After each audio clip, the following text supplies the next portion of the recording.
Hello everyone, welcome to my channel. Our today's topic is matrix inverse method. Question को matrix inverse method से अगर solve करना हो, it means x और Y की value find out करनी हो with the help of matrix inverse method, तो उसको करने का प्रोसीजर जो है वो आज हम सीखने वाले हैं। तो उसके लिए मैंने एक क्वेश्चन लिया है यहाँ पर, solve the following equations using matrix inverse method. ठीक है, तो ये हमारी फर्स्ट इक्वेशन है 5x plus 2y equal to 4 and second equation is 3x plus 2y equal to 5। अब आपको दिख रहा है इसके अंदर जो x और y टू एलिमेंट्स प्रेजेंट हैं, टू वेरिएबल्स प्रेजेंट हैं, z प्रेजेंट नहीं है दोनों ही इक्वेशन के अंदर। सबसे पहले आपको यही चेक करना पड़ेगा कि अगर दोनों ही इक्वेशन के अंदर z नहीं है, इट मीन्स जो हमारी मैट्रिक्स इससे क्रिएट होगी वो कौन सी ऑर्डर की क्रिएट होगी, 2 इंटू टू की। 2 इंटू टू की मीन्स 2 ही रोज एंड 2 ही कॉलम्स उसके अंदर होंगे। ठीक है, तो उसके लिए हम अब एक इन दोनों इक्वेशन की हेल्प से हम मैट्रिक्स क्रिएट कर लेंगे, दो मैट्रिक्स आ जाएंगी। और अगर हमारे पास z भी होता देन हमारे पास जो है 3 इंटू 3 की मैट्रिक्स क्रिएट होती। ठीक है, अब हम अपने सॉल्यूशन पर आते हैं। हमें जो इक्वेशन दी, हमारी जो जनरल इक्वेशन होती है वो होती है ax इक्वल टू बी। अब हमें जो फाइंड आउट करनी है x मैट्रिक्स फाइंड आउट करनी है। जो x मैट्रिक्स होगी वो हम इस तरह से क्रिएट कर सकते हैं, x इज इक्वल टू, उसके अंदर हमें x और y इनको फाइंड आउट करना है। ठीक है, अगर हमें x और y को फाइंड आउट करना है, इट मीन्स x मैट्रिक्स को, तो मुझे a को दूसरी साइड पर ले जाना पड़ेगा। और दूसरी साइड पर ले जाने के लिए क्या बन जाएगा, ये ना इस तरह से बन जाएगा। अगर हम जनरली कोई इक्वेशन ऐसे करते हैं तो x की वैल्यू क्या हो जाती है इससे, b बाय a। तो जो बाय a है उसको हम क्या लिख रहे हैं यहाँ पर, a इनवर्स b। तो x की वैल्यू कैसे फाइंड आउट कर सकते हैं हम, बाय a इनवर्स b। तो हम इसमें इनवर्स का यूज कर रहे हैं, तो इसीलिए इसका नाम क्या है, मैट्रिक्स इनवर्स मेथड। ठीक है, तो अब हमने ये चीज यहाँ पर करनी नहीं है, हमने डायरेक्ट ये स्टेप करना है कि a इनवर्स b हम इस तरह से फाइंड आउट कर रहे हैं। इट मीन्स मुझे एक a मैट्रिक्स चाहिए और उसका इनवर्स निकालना है, देन मुझे एक b मैट्रिक्स चाहिए और दोनों के बीच में कोई साइन नहीं है, इट मीन्स मुझे उनकी मल्टीप्लीकेशन कर देनी है। देन जो है x जो मैट्रिक्स है एक्स वाई की वैल्यू फाइंड आउट हो जाएगी। तो सबसे पहले a मैट्रिक्स ही क्रिएट कर लेते हैं। ए मैट्रिक्स क्रिएट करने के लिए हम अपनी इक्वेशंस की हेल्प लेंगे जो हमें क्वेश्चन में इक्वेशन दी हुई है, और ऐसे ही बी मैट्रिक्स के लिए भी हम अपनी इक्वेशन की ही हेल्प लेंगे। ठीक है, तो देखिए ये जो आपको एलिमेंट दिख रहा है, उस पहले हमने चेक किया कि यहाँ पर x और y है दोनों के अंदर, इट मीन्स 2 इंटू टू की मैट्रिक्स है। फिर हमने क्या चेक करना है, फर्स्ट नंबर पे हमारा x ही होना चाहिए दोनों इक्वेशंस के अंदर, और सेकंड नंबर पे हमारा y होना चाहिए, तो वो भी यहाँ पर ठीक ही है। तो अब हम अपने एलिमेंट्स को नोट डाउन कर देंगे, और अगर नेगेटिव पॉजिटिव, मतलब हमें पॉजिटिव नेगेटिव दोनों साइंस को भी कंसीडर करना है। तो x का कोफिशिएंट यहाँ पर क्या है, पॉजिटिव 5, वो हम यहाँ लिख देंगे। देन y का कोफिशिएंट क्या है, पॉजिटिव 2, वो हम यहाँ लिख देंगे। देन नेक्स्ट इक्वेशन के अंदर x का कोफिशिएंट क्या है, पॉजिटिव 3 एंड y का कोफिशिएंट क्या है, पॉजिटिव 2। तो ये A मैट्रिक्स क्रिएट हो गई हमारी। A मैट्रिक्स क्रिएट होने के बाद अब हमें B मैट्रिक्स चाहिए। तो जो B मैट्रिक्स है वो क्या है, जो इक्वल टू के उधर वाले एलिमेंट्स होंगे, दैट इज 4 एंड 5। अगर ये एलिमेंट पहले इस साइड है तो आपको इक्वालिटी के उस साइड उसको ले जाना है, ताकि और अपनी जो दोनों इक्वेशंस होंगी उनकी लुक जो होगी आपकी सिमिलर ही होनी चाहिए, कि लेफ्ट हैंड साइड पर x एंड y प्रेजेंट हो और जो कांस्टेंट्स हो वो राइट हैंड साइड पर प्रेजेंट हो। तो उनको हमने कहाँ पर लिख दिया, b मैट्रिक्स के अंदर लिख दिया। अब हमारे पास a मैट्रिक्स आ गई, b मैट्रिक्स आ गई। अब हमें क्या करना है, इस अपनी इक्वेशन के अकॉर्डिंग x को फाइंड आउट करने के लिए a इनवर्स फाइंड आउट करना है, a का इनवर्स निकालना है। अब जो a का इनवर्स है उसका फॉर्मूला क्या होता है, उसका फॉर्मूला होता है adjoint of a upon determinant of a। तो इसका मतलब मुझे अपनी इस इक्वेशन 1 पे जाने के लिए a इनवर्स फाइंड करना है, और a इनवर्स फाइंड करने के लिए एडजॉइंट a फाइंड करना है।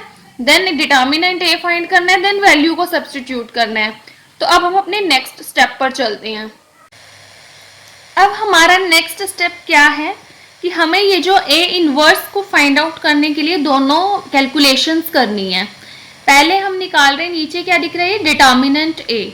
डिटर्मिनेंट सॉल्व करने का जो प्रोसीजर है वो मैं आपको पहले पिछली वीडियोस में सिखा चुकी हूँ। वैसे वो बहुत सिंपल है। हमें पहले इन दोनों की मल्टीप्लिकेशन करनी है, 5 मल्टीप्लाई 2 और बीच में माइनस का साइन, देन इन दोनों की multiply 3 multiply 2, that is 10 minus 6 equal to 4। Determinant of A की वैल्यू क्या आ गई हमारे पास, 4। देन हमें एडजॉइंट ऑफ ए निकालना है। एडजॉइंट ऑफ ए, एडीजे किसके लिए यूज हुआ है, एडजॉइंट।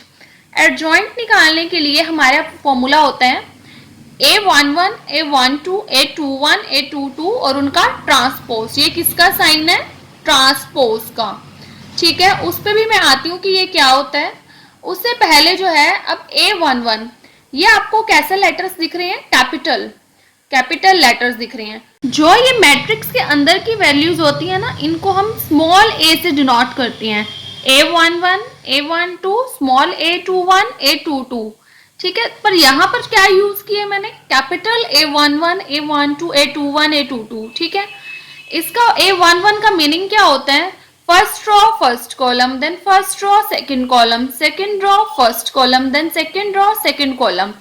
कैपिटल ए हम किसके लिए यूज करते हैं, कोफैक्टर को डिनोट करने के लिए यूज करते हैं हम। ठीक है, और जो स्मॉल ए होते हैं वो मैट्रिक्स के अंदर वाले एलिमेंट्स ही होते हैं। तो A11 को निकालने के लिए आपको क्या करना है, सिंपल सा procedure, first row first column, मतलब ये वाला एलिमेंट जो स्मॉल A11 वाला होगा, इस तरह से इसको हाइड कर देंगे। ठीक है, तो जो वैल्यू बचेगी वो क्या वैल्यू बची है, उसको राइट डाउन कर लेंगे 2, और साथ में उसकी मल्टीप्लीकेशन आपको करनी है -1 की पावर, जो यहाँ पर आपको दिख रहे होंगे नंबर्स 1 1, -1 की पावर 1 + 1 इंटू 2, इट मीन्स -1 की पावर 2 इंटू 2।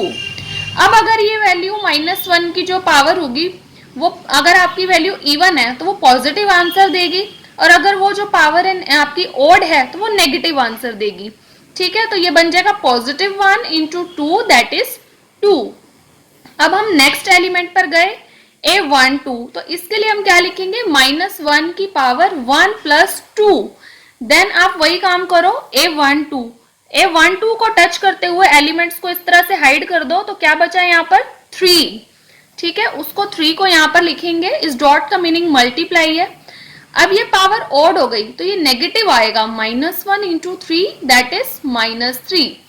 नेक्स्ट के लिए आप फिर से क्या करेंगे, -1 की पावर 2 + 1, यहाँ पर 2 और 1 है ना, तो आप वहां पर क्या लिख देंगे, यहाँ पर 2 लिख देंगे। देन -1 की पावर यहाँ 3, दैट इज ऑड, तो ये -1 आंसर देगी, -1 इंटू 2, -2। अगेन आप अब क्या लिखेंगे, -1 की पावर 2 + 2। अब A22 के लिए हम यहाँ पर A22 वाले एलिमेंट के रो और कॉलम को इस तरह से हाइड करेंगे, तो हमारा आंसर क्या बचा, दैट इज 5। तो उसको हम यहाँ पर राइट डाउन कर लेंगे। तो ये -1 की पावर 4 इवन पावर है, तो ये +1 इंटू 5, दैट इज 5। अब हमारी ये जो वैल्यूज आ चुकी हैं सारी, उसको हमने यहाँ पर सब्स्टिट्यूट कर देना है। A11 की वैल्यू हमारी कितनी आई है, 2, तो हम यहाँ पर 2 लिखेंगे। देन A12 की वैल्यू कितनी आई है, -3। देन A21 की वैल्यू कितनी आई है, -2। देन A22 की वैल्यू कितनी आई है, 5, और उसके ऊपर ये साइन लगाया मैंने, दैट इज ट्रांसपोज। ट्रांसपोज का मीनिंग क्या होता है, रोज और कॉलम को हम एक्सचेंज कर देंगे। रोज और कॉलम, जैसे ये चीज रो में लिखी हुई है 2 - 3, अब हम इसको कॉलम में लिखेंगे 2 - 3। देन ये -2 5, इसको यहां लिख देंगे, तो ये हो गया ट्रांसपोज। तो ये वैल्यू जो निकल के आई है किसकी निकली है, एडजॉइंट ए की। एडजॉइंट ए हमारे पास ये मैट्रिक्स आ गई, और डिटर्मिनेंट ए हमने अभी अपना सॉल्व किया था, दैट वाज 4। अब हम इसको अपने जो है इनवर्स के फॉर्मूले में पुट कर देंगे। हमारा जो ए इनवर्स का फॉर्मूला था वो क्या था, adjoint A upon determinant of A. अब एडजॉइंट ए की वैल्यू क्या आई है, ये वाली, और डिटर्मिनेंट की वैल्यू थी 4। तो 1/4 इंटू ये एडजॉइंट ए की वैल्यू जो निकली है मैट्रिक्स की, इसको हमने यहाँ पर राइट डाउन कर देना है। तो ये हमारा ए इनवर्स आ गया, ये पूरा का पूरा। ठीक है, तो ए इनवर्स आने के बाद हमारा नेक्स्ट स्टेप क्या है, हमें अपनी एक्स की वैल्यू फाइंड आउट करनी है। एक्स की वैल्यू क्या थी, A inverse B. A inverse is 1/4 2 -3 -2 and 5 and B is, जो बी हमने स्टार्टिंग में जो मैट्रिक्स फाइंड आउट की थी दैट वाज 4 and 5। ठीक है, इसको अब हमें क्या करना पड़ेगा, इसको फाइंड आउट करने के लिए ये हम किसके इक्वल रखेंगे, एक्स वाई के। एक्स वाई हम फाइंड आउट कर रहे हैं। अभी इस 1/4 को हम कुछ भी यूज नहीं करेंगे, हम इन दोनों की मल्टीप्लीकेशन कर देंगे, देन हम 1/4 का यूज करेंगे। ठीक है, तो मल्टीप्लीकेशन कैसे करती हैं, इस तरह से 2 को मल्टीप्लाई करेंगे 4 से, 2 × 4 प्लस इस -2 का मल्टीप्लाई करेंगे 5 से, -2 × 5। देन इस वाली रो को करेंगे -3 × 4 प्लस, अब इस 5 को 5 से, 5 × 5। तो जो अब हमारे पास आंसर आ गया वो क्या आ गया, 1/4। 4 2 8, 8 - 10 दैट इज -2।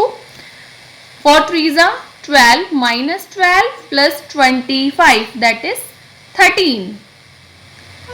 ठीक है, तो ये सब आने के बाद अब बस x और y की वैल्यू क्या बच गई, x अब बाहर 1/4 भी है, ये जो 1/4 है वो दोनों को मिलेगा। तो x की वैल्यू हो गई -2/4 दैट इज -1/2 एंड y की वैल्यू हो गई 13/4।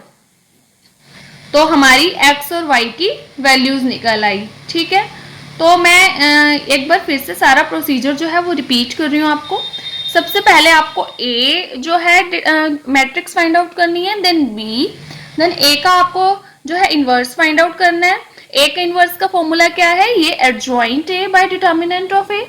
देन आपको क्या करना है, उसकी मल्टीप्लीकेशन कर देनी है b से। तो ये x और y की वैल्यू फाइंड हो गई, x y की value means x matrix find out हो गई हमारी, कैपिटल X वाली। तो ये था solution bye matrix inverse method. x और y की वैल्यू हमने कैसे फाइंड आउट करी, with the help of matrix inverse method. ठीक है, so that's it for this video. अगर आपको ये क्वेश्चन क्लियर हुआ हो तो please like, share, comment and subscribe the channel.